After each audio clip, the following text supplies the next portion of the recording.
Sun protection తీసుకోకుండా బాగా sun expose అయ్యే వాళ్ళలో బాడీ ఆటోమేటిక్గా ఒక ప్రివెంటివ్ మెకానిజం లాగా ఎక్కువ మెలనిన్ ప్రొడ్యూస్ చేస్తుంది.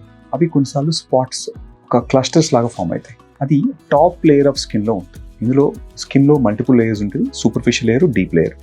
ఇది టాప్ లేయర్ ఆఫ్ స్కిన్లో ఫామ్ అవుతాయి. మనకి ఈ ఫ్రెకిల్స్ ఏమైతే అంటే చిన్న మచ్చలు యూజువల్గా 30 to 35 yearsలో చాలా మందిలో కామన్గా స్టార్ట్ అవుతాయి. తర్వాత ఇది 45-50 years వరకు కూడా ఎక్కువ కంటిన్యూ అవుతూ ఉంటుంది. దీన్ని ఫోటో ఏజింగ్ అంటారు. ఇది ఫస్ట్ సైన్ ఆఫ్ ఏజింగ్. ఇది మనకు సన్ వల్ల మనకు డ్యామేజ్లో ఇది ఒక ఫస్ట్ సైన్ ఆఫ్ ఎఫెక్ట్. ఇది ఈజియెస్ట్ ప్రివెన్షన్ మనకు simple sun protection. Sun protection కనుక వాడితే చాలా వరకు మనకు ఈ ఫ్రెకిల్స్ రావడం ఆగుతాయి. ఒక్కసారి ఫ్రెకిల్స్ వచ్చిన తర్వాత దాన్ని ఎట్లా తీసేయాలి? దానికి మల్టిపుల్ హోమ్ రెమెడీస్. మనము సింపుల్ కర్డ్ని రాసుకున్నా కూడా అది లాక్టిక్ యాసిడ్ ఉంటుంది.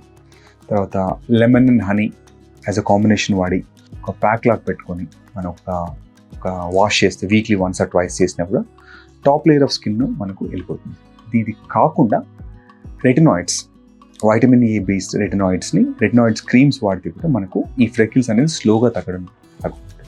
దీంతో పాటు హైడ్రోక్వినాన్. సో క్రీమ్స్లో retinoid based creams, hydroquinone creams, otherwise home remedies. వీటితో మనం చాలా వరకు ఈ ప్రాబ్లమ్ మనం తగ్గించుకోగలుగుతాం.